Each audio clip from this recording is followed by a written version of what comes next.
As time went on, the Phantasy Star series continued to receive releases. The third numbered in the series, releasing in 1990, would be headed up by a different staff than the original games. It would end up taking place 2,000 years after Phantasy Star 2, but between these two games, one more would appear on the timeline.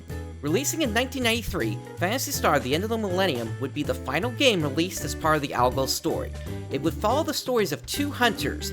In Japan, they'd be known as Lila and Rudy, but in the West, they'd be known as Alice and Chaz, though that wasn't always the plan. In 2008, several prototype versions of the English translation leaked onto the internet, giving gamers a chance to see the evolution of the translation as it got closer and closer to release. However, it wasn't without some oddities.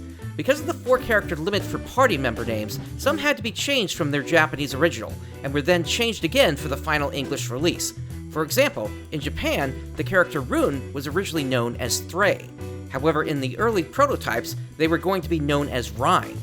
Some names, like the Motavian Pike, would have worked within the 4-character limit, however was still changed to Grizz. Another change for Fal may have been done so all characters had 4-letter names, and thus was changed to Rika.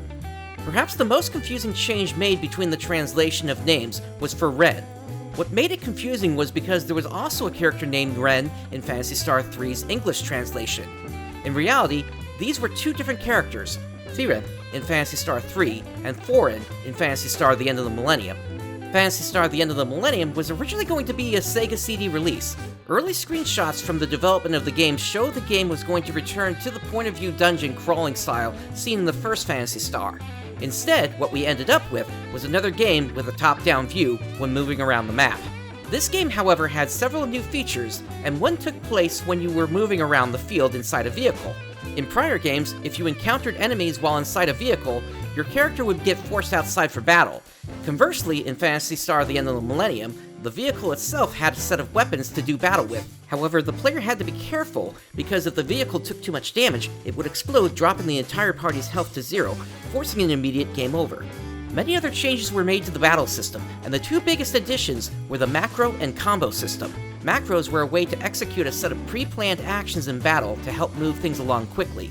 Meanwhile, combos would take the actions of 2 or more characters and combine their attacks into one.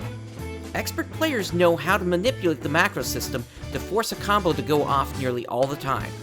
Phantasy Star: The End of the Millennium would end up being the final full Phantasy Star released until 1999, when Phantasy Star Online would be released for the Sega Dreamcast. Between then, there would be the release of Phantasy Star Collection on the Sega Saturn.